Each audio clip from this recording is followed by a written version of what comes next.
I'm Melissa, and I've been a doctor for almost as long as I've been Tyler's wife. We've had our ups and downs, but those 34 years went by so fast. Our home was big and cozy, always filled with life, especially when the boys, Ronald and Steven, were young. They were like night and day, but each brought their own kind of joy into our lives. Tyler and I, both doctors, worked hard to build a comfortable life. We even bought a few apartments over the years to rent out for extra income. Life seemed to be going well until one day, Tyler came home looking unusually serious. "Melissa, we need to talk," he said, his voice heavy. He had some tests done, and the results came back it was cancer. The months that followed were filled with hospital visits, treatments, and endless waiting. Tyler fought hard, but the cancer was relentless. Watching the strongest man, I knew fade away was heartbreaking. No amount of medical training could prepare me for that. One evening, as we sat quietly in the living room, Tyler took my hand and said, "Melissa, if things don't go our way, make sure everything is sorted with the boys. The will is done, and you'll be fine financially." Not long after, he passed away. The funeral was a somber event, with family, friends, and colleagues coming from all over to pay their respects. But the hardest part was the quiet at home after everyone left. The empty spaces where Tyler used to be, his things still in place it hurt to see and remember. A few days after the funeral, I was in the kitchen, trying to figure out what to do with the leftover food, when Ronald stormed in, his face full of worry and anger. Steven followed, looking like he wished he was anywhere else. "Mom, we need to talk about Dad's will," Ronald said, getting straight to the point as he always did. I sighed and set down the cling film. "Yes, I know," I said. "Your father left everything to me. He wanted to make sure I was taken care of." Ronald slammed his hand on the counter and said, "But what about me and Steven? We're his sons. It's not fair that we get nothing." Steven tried to calm things down. "Ronald, let's not rush into this. Mom's still grieving. We can figure this out without fighting." Ronald glared at him and said, "Easy for you to say. You're not thinking about the future like I am." I leaned against the counter, feeling the weight of their stares. "Your father and I built this together. He trusted me to handle things, but I hear you, Ronald. It's not my plan to leave you out. So, what then?" Ronald asked, crossing his arms and raising his voice. "We just wait until you decide it's the right time to give us our share?" "Ronald, watch your tone," I snapped, losing my patience. "I'm still your mother." Steven stepped between us, holding up his hands like a referee. "Both of you, please. This isn't helping. Mom, maybe there's a middle ground here." I nodded, rubbing my temples. "Okay, here's what we can do. The apartment's your father, and I invested in the ones downtown." Ronald interrupted. "Yes, those." I gave him a look to quiet down and continued. "I was thinking you each take one. They're yours to live in or rent out.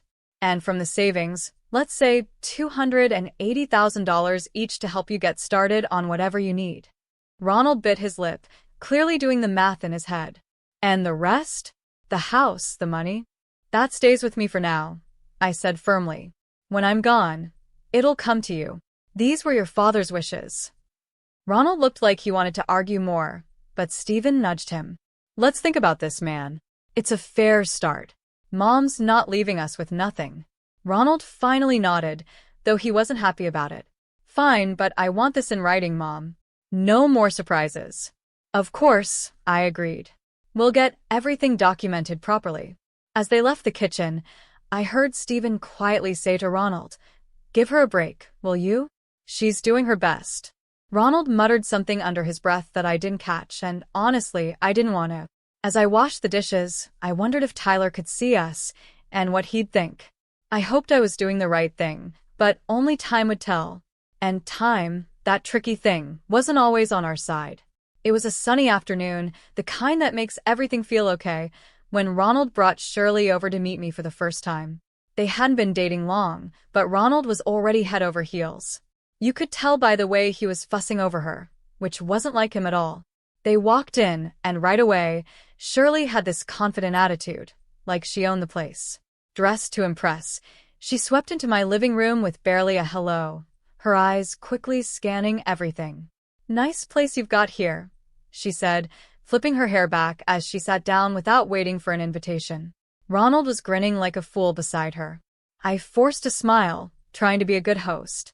"Thank you, Shirley. Can I get you anything? Coffee, tea?" "Coffee sounds lovely," she replied, then turned to Ronald. "Babe, make sure it's black, no sugar." Ronald nodded and headed to the kitchen, leaving me alone with her in my own living room, feeling like the guest. The silence was awkward until she broke it. "So, Ronald tells me you're pretty well off," she said, eyeing the decor. "I'm used to a certain standard, you know.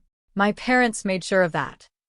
"That's good to hear," I said, not sure what else to add. Ronald came back with the coffee and handed Shirley her cup. She took a sip and made a face. It's all right. Anyway, we've been discussing our future together, planning ahead, you know." "That's wise," I said, glancing at Ronald, hoping he'd give me some clue about where this conversation was going. Shirley set her cup down. "Yeah, and speaking of planning, we were thinking about the wedding. You know, I want something special. Ronald has probably told you I saw this place perfect for a rehearsal dinner, but it's a bit pricey. It's about $45,000. I nearly choked on my coffee. $45,000 just for the rehearsal dinner? Ronald quickly jumped in. "Mom, it's important to Christina. We want to start things off right." I put my cup down, feeling a storm brewing inside. "Look, that's a lot of money for dinner, Shirley. We need to be reasonable." Shirley's face hardened. "Reasonable? Ronald says you have the money. I don't see why we should compromise on something that important." Ronald was nodding along with her, but I could see the unease in his eyes. He knew he was asking for too much. "I'm all for celebrating," I said, trying to keep my voice calm, "but $45,000 is just too much. I can't justify that." Shirley stood up, her chair scraping loudly against the floor. "I'm not used to compromising on my standards, Melissa. I made it clear to Ronald that I expect a certain lifestyle." Ronald tried to smooth things over. "Mom, maybe we can find a middle ground." "There's no middle ground on $45,000 for a dinner, Ronald. That's final." I snapped, losing my patience. Shirley grabbed her purse and glared at me. "Fine, if that's how it's going to be, then maybe we need to rethink some things." They left soon after, and I sat there, reeling from the encounter. The nerve of that girl, coming into my home, drinking my coffee, and telling me how to spend my money. It felt like a slap in the face, a wake-up call I wasn't ready for. I was out at the grocery store when Ronald and Shirley decided to drop by again. By the time I got home, Stephen was awkwardly trying to entertain them in the living room. The atmosphere was tense, the kind that makes you want to turn around and leave, but it was my house, so I braced myself and walked in. Shirley, all dressed up as usual, handed me a list as soon as I set down my grocery bags. "Melissa, we thought a lot about the wedding gifts, and here's what we've settled on. I hope this will be easier for you to handle." I skimmed the list she handed me. It was surprisingly reasonable: kitchen appliances, some nice even a couple of pieces of furniture. "This seems quite reasonable," I said, feeling a moment of relief. "I think these are wonderful choices, really." Ronald looked at Shirley, hope crossing his face. But just as I was about to discuss where we could buy these items, Shirley's expression changed abruptly. She gasped, "Oh no, this isn't right. Give that back." She snatched the list from my hands and rummaged through her purse, pulling out another sheet of paper. "Here's the actual list." This new list was nothing like the first. It included an apartment, a luxury new car, an exclusive vacation, and even diamond jewelry. My jaw dropped. "Is this some kind of joke?" Shirley didn't flinch. "No joke, Melissa. These are the gifts we expect, only the best for our wedding." I stared at her, then at Ronald, waiting for him to say something, anything to suggest he didn't agree with this madness. But he just stood there, looking between us, clearly conflicted but silent. I couldn't hold back. "Ronald, why are you letting her do this? You know this is unreasonable." Shirley cut in, her voice rising. "This doesn't concern you, Melissa. You just need to pay up and keep quiet." That's when Stephen stood up, his face set hard. "That's enough, Shirley. You're not going to talk to our mom like that. This is her house, and you're way out of line. You need to leave, now." The room was thick with tension as Ronald and Shirley gathered their things. Shirley muttered under her breath, clearly angry. "This is ridiculous. We'll remember this." They left, and the door slammed shut behind them. I sat down, feeling the weight of what had just happened. I felt the weight of the whole situation pressing down on me. Stephen sat beside me, putting an arm around my shoulders. "We'll figure this out, Mom, but you can't let them push you into giving more than you can or should. It's not right." He was right, of course, but as I sat there with my son, I couldn't help but worry about Ronald. How had things gotten so out of hand? How could he not see what this was doing to our family? The silence between us was filled with unspoken worries and fears for the future. I knew then that this was far from over. It was only going to get harder from here. The weeks that followed were filled with constant phone calls from Ronald. Each one was more demanding than the last, his tone desperate, almost frantic. "Mom, you don't understand. I can't look poor next to Christina's family," he'd argue, his voice cracking with stress. "You have the money. Why can't you just help me out here?" I sat at the kitchen table, phone pressed to my ear, feeling a knot in my stomach. "Ronald, it's not about the money. It's about living within your means. Christina's expectations, you can't keep up with that without going into serious debt." He'd scoff, his frustration boiling over. "What do you know about it? I'm not going to live like I need more from the inheritance now. Ronald, I've offered to cover half the wedding costs, up to $130,000, and give a $7,000 gift. That's more than generous. But everything has to be agreed upon with me, no surprises." There was a pause, then a sharp laugh from him. "That's nothing. You're just being stingy. You have $1 million sitting there. Why are you holding out on me?" "Because it's not just about the money," I replied, my patience wearing thin. "It's about not feeding into this fantasy that's going to ruin you." He yelled, loud enough that I had to pull the phone away from my ear. "I don't need this. I'll handle it my way. Forget you." And just like that, the call ended. Months passed in silence.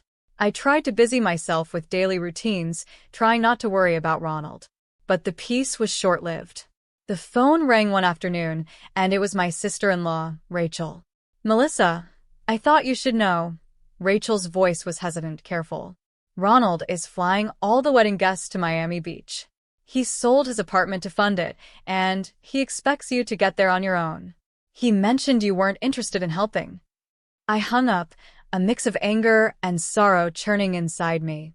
How could he be so reckless? Before I could process it all, Stephen came into the room, his expression grim. "Mom, there's something you need to hear." I recorded their conversation when they were sitting here in the living room, Stephen said as he handed me an audio recorder. I pressed play, and Ronald and Shirley's voices filled the kitchen. "Ronald, your mom is just a nasty old woman with a fat wallet. We need to squeeze as much as we can out of her, and then cut her off," Shirley said. Ronald responded in a cold, agreeable tone. "Whatever it takes, Christina. I'm not going to let her control us. If it comes down to it, I'll kick her out in her underwear." I turned off the recorder, my hands trembling. Hearing my own son speak about me like that was too much. The room spun as I tried to grasp the depth of his betrayal. Flying to Miami Beach was a decision I didn't take lightly. Stephen was by my side, both of us tense, but determined to face whatever awaited us. When we landed and approached the venue, I was shocked by the sheer luxury of it all. Flowers everywhere, lights strung like stars across the evening sky, and music in the air. As we walked into the gathering, I spotted Ronald and Shirley mingling with guests. They looked like the perfect couple, all smiles and laughter. My heart ached to see my son so lost in this fake paradise. Before I could take another step toward them, Shirley spotted us. Her smile vanished, replaced by a scowl as she marched over, her high heels clicking angrily on the stone pathway. "You shouldn't be here," she hissed, stopping just inches from me, her voice loud enough to draw attention. "This is my day, and you're not welcome." I was stunned, but before I could respond, her parents, who had overheard, came over. Her father, a tall, stern-looking man, spoke first. "Shirley, that is no way to speak to your guest, much less to Ronald's mother." His tone was harsh, a reprimand that made her cheeks flush with embarrassment. Her mother, looking equally appalled, turned to me with an apologetic smile. "Melissa, please come with us. Let's find you a place to sit." They guided us to a table at the edge of the setup, clearly an afterthought with no proper setting. The ceremony started soon after, with speeches that felt hollow given the tension in the air. Then, unexpectedly, I was handed the microphone. I stood, my legs shaky, but my resolve firm. "I came here today to wish my son and his new wife a happy future," I began, my voice steady despite the turmoil inside. "But I also believe in honesty and integrity, something that has been sorely missing from the events leading up to this day." Shirley's face turned from pink to red, her eyes glaring daggers at me. I was asked for money time and again in amounts that no reasonable person would find justifiable. I continued, my words hanging in the air like a final judgment. When I couldn't meet their demands, I was threatened with being cut off from my family and future grandchildren. My voice cracked a bit, but I kept going. Seeing my distress, Stephen stepped closer and placed a supportive hand on my shoulder. I nodded at him and then played the audio recording he had made. Shirley's voice filled the air, cold and calculating, as she talked about how they would squeeze more money out of me. Ronald's voice agreed, saying he was ready to leave me with nothing for the sake of his bride. The crowd murmured, shocked and disapproving. I turned off the recorder, and the silence was heavy. "I gave my son an apartment and $35,000, but it was never enough," I said. "Today, I'm making it clear. I won't be treated like an ATM or threatened anymore. I'm done with Ronald and Shirley. I wish them well, but from this day forward, I'm choosing to remove myself from their lives." The reaction was immediate. Shirley screamed, her voice shrill and wild. "You've ruined my wedding. I curse you." After everything that had happened, coming back home was bittersweet. In the quiet, I made a decision that even surprised me. I quit my job. I had spent years healing others as a doctor, but now it was time to heal myself and rebuild the life that recent events had scattered. Stephen, bless his heart, had just graduated from art college and was full of ideas and ambition. With the $35,000 I had given him, he opened his own tattoo parlor. It wasn't just any shop, it quickly became a place where art and skin came together in stunning displays. Stephen poured his soul into his work, and it paid off. He started entering tattoo contests, and soon his name was on everyone's lips in the area. Before we knew it, he was opening more locations, creating a network of salons that became a hotspot for tattoo enthusiasts. I'd watch him sketch late into the night, his dedication a stark contrast to the chaos his brother had chosen. "You're doing amazing, Ollie," I'd say, pride swelling in my chest. During these calm months, Ronald reappeared. One afternoon, he showed up at the door, his eyes tired, his shoulders slumped, so different from the ambitious, sharp man he once was. "Mom, I need to talk," he said, not waiting for an invitation to sit.